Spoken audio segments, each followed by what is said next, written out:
Silahkan untuk teman-teman kuasa hukum yang lain, untuk lawyer yang ingin bergabung, silahkan. Kita bersama-sama ingin menegakkan kebenaran. Dan insya Allah hari ini kita mulai dengan langkah kecil untuk suatu langkah yang lebih besar. Kawan-kawan semua, bapak-bapak, ibu-ibu sekalian, kawan-kawan semua, kita memulai press conference ini. Pertama-tama kita ucapkan puji syukur kehadiran Allah Subhanahu wa Ta'ala. Amin. Atas putusan hari ini yang menurut kami ini memenuhi rasa keadilan. Ini adalah keadilan yang substantif, terlepas dari soal hukum acara yang digunakan, tetapi hakim menggali keadilan substantif dan fakta-fakta yang kemudian berlangsung. Karena itu untuk mensyukuri ini kita berikan kesempatan yang pertama kepada Mas Roy dulu untuk mengucapkan rasa syukur, dan kemudian nanti teknis-teknis hukumnya akan kami sampaikan, baik Pak Abdul Ghafur, saya maupun lawyer-lawyer lain termasuk Bu Suraya. Silakan Mas Roy menyampaikan apa yang ingin disampaikan. Bismillahirrahmanirrahim. Assalamualaikum warahmatullahi wabarakatuh. Ya, pertama-tama alhamdulillah hari ini Selasa 7 Juli 2026 adalah dimulainya babak baru dari hukum Indonesia. Laboratorium hukum di Indonesia dengan menggunakan tata perundang-undangan yang baru, meskipun tadi pertimbangannya tetap menggunakan yang lama, itu sudah kita mulai hari ini. Dan tentu saja sama seperti tadi yang Bang Refli sampaikan, kita yang pertama patut bersyukur kepada Tuhan Yang Maha Kuasa, Allah Subhanahu wa Ta'ala, yang telah dengan secercah harapannya memberikan kita semangat, memberikan kita asa, memberikan kita niat untuk memperbaiki hukum negeri. Ini hukum bukan untuk saya, bukan untuk Roy Suryo dan tim kuasa hukum Tokham yang hari ini mendampingi saya, tetapi adalah untuk kita semuanya. Juga untuk sahabat-sahabat pejuang kami yang ada di seberang sana, yang ada untuk Bu Dr. Tifa, yang ada untuk Bu Kurnia, yang ada untuk Mas Rustam, dan juga untuk Pak Rizal Fadila. Ini adalah untuk kita semuanya. Yang kedua, kami ingin mengaturkan terima kasih atas kebijakan yang luar biasa, pertimbangan kepada hakim tunggal, ya, kalau tidak salah namanya Pak Ketut, ya, kalau tidak salah. Terima kasih, matur suksma Pak Ketut, atas pertimbangannya yang sangat luar biasa. Jadi itu benar-benar sesuai dengan fakta persidangan. Saya nggak perlu mengulangi lagi fakta persidangan yang ada, ya. Dan saya juga mengaturkan terima kasih kepada keluarga saya, ya, istri tercinta, dan juga para kuasa hukum. Di sini ada Mas Refli Harun, ada Mas Abdul Ghafur Sangaji, ada Pak Yasena, ada Bu Soraya, ada Pak Ristan, dan ada semua dalam tim Tokham. Jadi tim Tokham adalah bukan hanya terbatas saja. Silahkan untuk teman-teman kuasa hukum yang lain, untuk lawyer yang ingin bergabung, silahkan. Kita bersama-sama ingin menegakkan kebenaran. Dan insya Allah hari ini kita mulai dengan langkah kecil untuk suatu langkah yang lebih besar. Dan tentu saja kepada seluruh media, baik media mainstream maupun media alternatif, YouTuber yang terus membersamai, dan tidak luput, terakhir saya aturkan terima kasih kepada seluruh masyarakat Indonesia yang diwakili oleh ibu-ibu, mak-mak, dan juga bapak-bapak pejuang yang ada di semua, dan organisasi pemuda yang ada, ya, yang terus-terus membersamai selama ini. Kami tidak akan meninggalkan kalian semua, KNPRI, ARM, Forum Aksi, dan juga yang lain, ya. Kita tetap berjuang bersama. Jadi nanti, ya, pertimbangannya adalah nanti teknis akan disampaikan oleh Mas Refli. Dan jangan lupa, ya, ini kita akan tetap memperjuangkan nanti ketika hari Jumat itu akan ada pra-peradilan yang kedua. Pra-peradilan yang kedua itu ada hari Jumat, dan itu apa isinya nanti akan disampaikan. Dan saya juga ingin sampaikan, hari ini kita menyelesaikan pra-peradilan di Jakarta Selatan. Kita juga akan mengikuti nanti perkara pokok itu di Jakarta Timur. Tapi kemarin kita mengajukan gugatan, ya, PMH itu apa sih? Perbuatan melawan hukum di Jakarta Utara terhadap seorang namanya Lecumanan. Ya, itu sudah kita daftarkan dan muncul reknya adalah nomor 457/B/B/per yang APDT yang ada di Jakarta Utara. Kenapa? Karena dia telah melakukan penyelundupan pasal, dan pasal itu ternyata tidak digunakan. Nanti detailnya mungkin Mas Ghafur akan sampaikan. Dan meskipun tadi hakim sekali lagi menggunakan KUHP lama dan baru, tapi dalam suatu KUHP baru, maka itu namanya apa? Namanya dioplos. Ya, pasti oplos. Ini oplos. Ya, oplos dan kolaborasi. Gitu ya. Oke, kita dengarkan dulu, ya.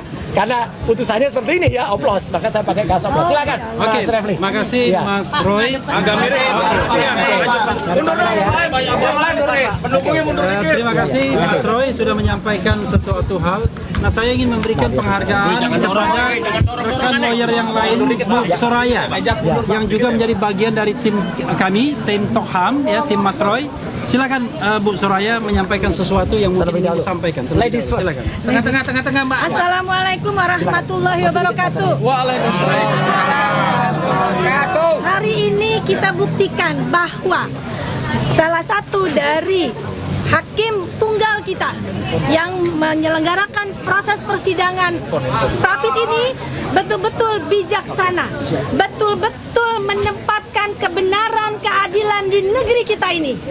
Dan ini bukan untuk Pak Roy dan yang lain, tapi untuk seluruh anak negeri, anak bangsa yang merasa diintimidasi, yang merasa hak-haknya dilanggar.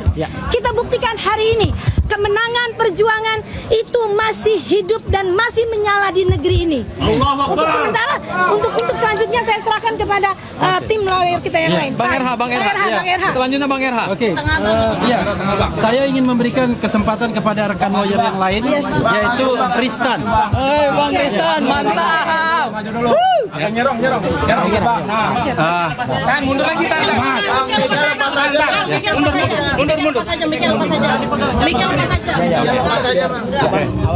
Puji Tuhan, puji syukur hari ini ternyata keadilan itu masih ada di negara kita. Ya. Jadi acara pra peradilan selama 7 hari kita sudah berjalan dengan lancar.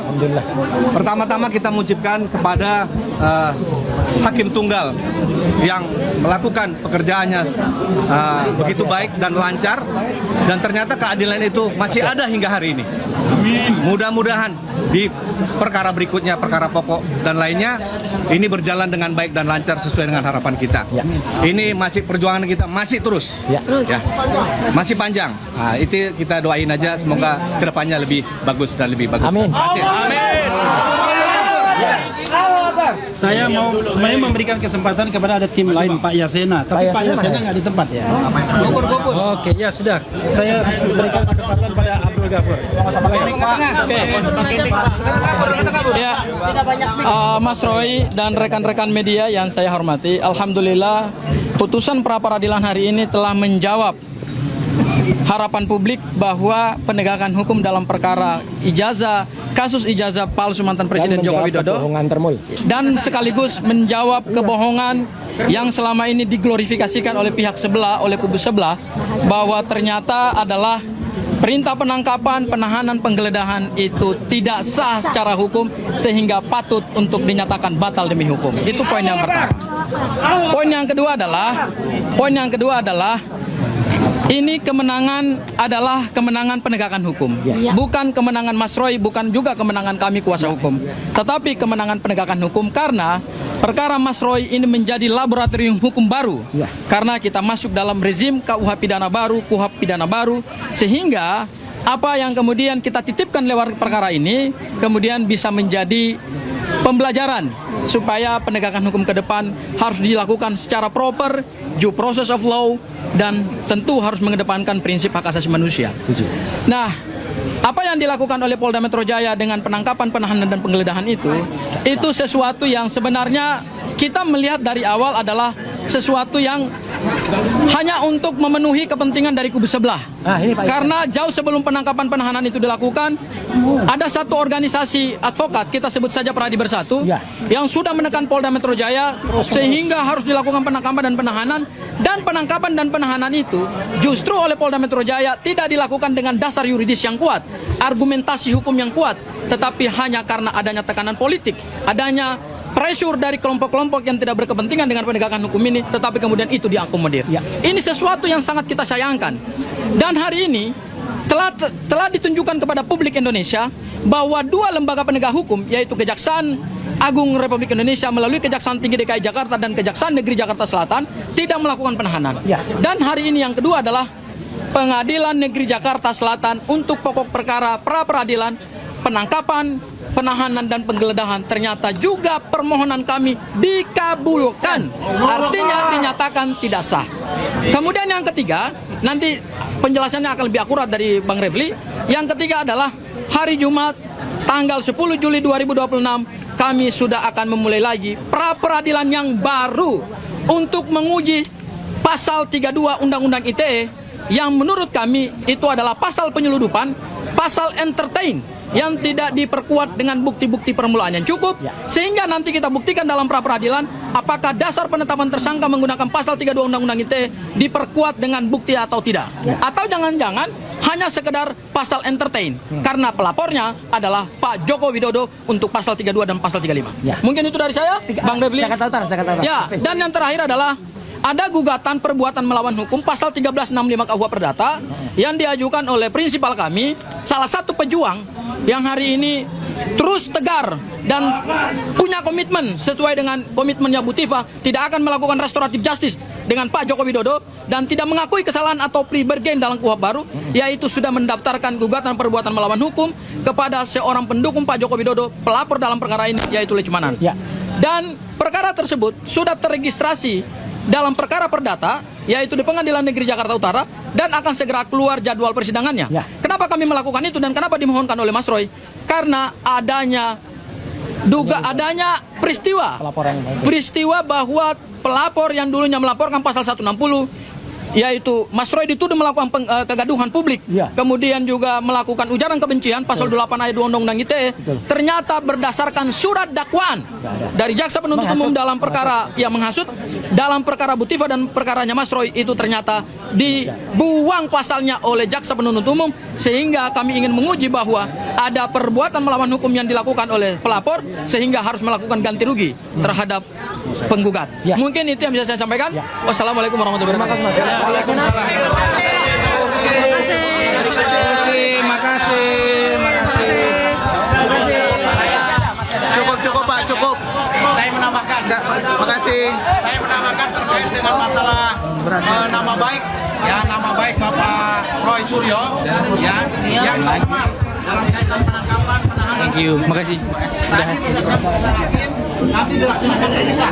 Kita akan ajukan untuk rehabilitasi nama baik dari Bapak KRMT Roy Suryo Noto di Projo, agar bisa pulih kembali nama baiknya, jangan sampai tercemar dan tidak ada perbaikan sama sekali. Adapun mengenai masalah biayanya, nanti kami usulkan lebih lanjut berdasarkan putusan hakim tadi disampaikan, dilakukan secara terpisah.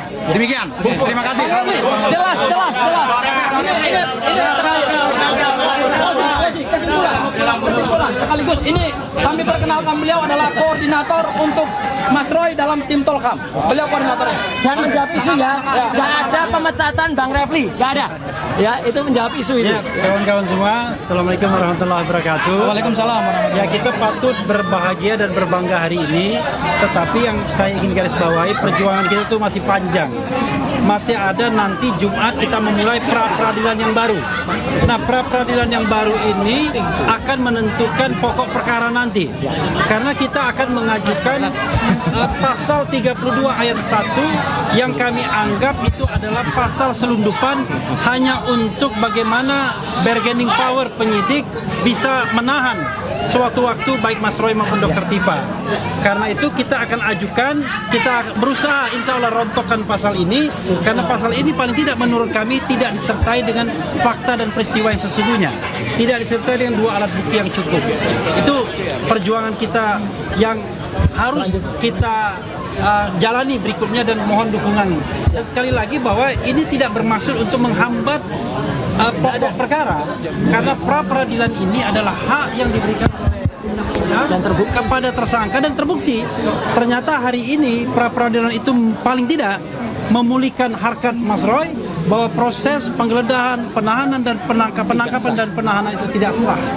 Dan hakim tadi memastikan bahwa Mas Roy adalah orang yang patuh, orang yang kooperatif, orang yang melakukan wajib lapor sesuai dengan perjanjian dengan penyidik agar tidak ditahan sebanyak 30 kali. Sehingga yang menciderai janji itu bukan Mas Roy, tetapi penyidik sendiri yang menangkap tiba-tiba, yang menahan tiba-tiba tanpa alasan yang bisa dibenarkan. Karena itu hakim secara substantif, secara adil menyatakan bahwa proses rangkaian penggeledahan, penangkapan dan penahanan itu tidak sah. Bagaimana dengan pokok perkara? At any time sesungguhnya kami siap untuk disidangkan pokok perkaranya tidak seperti yang dikatakan bahwa Mas Roy mengulur-ulur waktu, tetapi berdasarkan kitab undang-undang hukum acara pidana yang baru, kalau kita mengajukan pra-peradilan itu adalah hak kita, sekali lagi hak kita, karena kita ingin berperang tetapi dengan jalan yang jauh lebih mulus. Betul. Seandainya pasal-pasal 32 ayat 1, pasal 35 sudah dirontokkan di pra-peradilan, maka kita hanya menghadapi pasal-pasal yang ringan saja. Nah, ini adalah bagian dari strategi yang mohon kawan-kawan sekalian, termasuk lawyer-lawyer yang lain di medan manapun, menghargai hak kami untuk memperjuangkan bagaimana strategi ini bisa berjalan dengan baik demi Mas Roy dan tentu demi penegakan hukum itu sendiri. Itu saja yang ingin saya sampaikan. Sekali lagi, Mantap. terima kasih. Wassalamualaikum warahmatullahi wabarakatuh. Waalaikumsalam warahmatullahi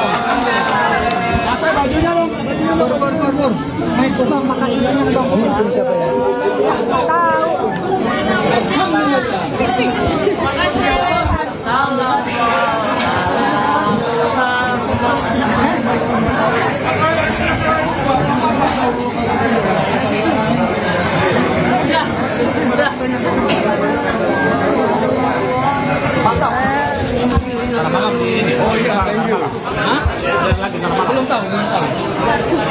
Iya bang.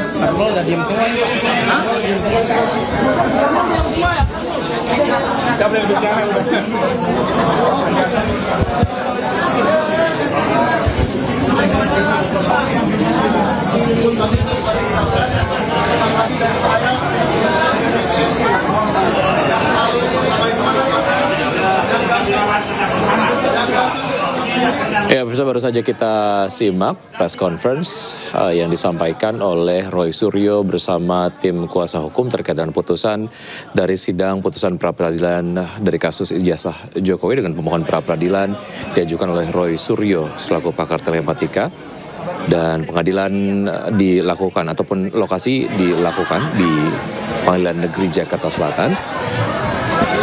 Terkait dengan putusan pra-peradilan hari ini terkait dengan sah atau tidaknya penangkapan, kemudian penggeledahan dan penahanan yang dilakukan dalam kasus dugaan pencemaran nama baik, di mana diputuskan oleh Hakim Tunggal Iketut Darmawan bahwa pra-peradilan dikabulkan dan diputuskan bahwa penahanan yang dilakukan terhadap Roy Suryo dinyatakan tidak sah.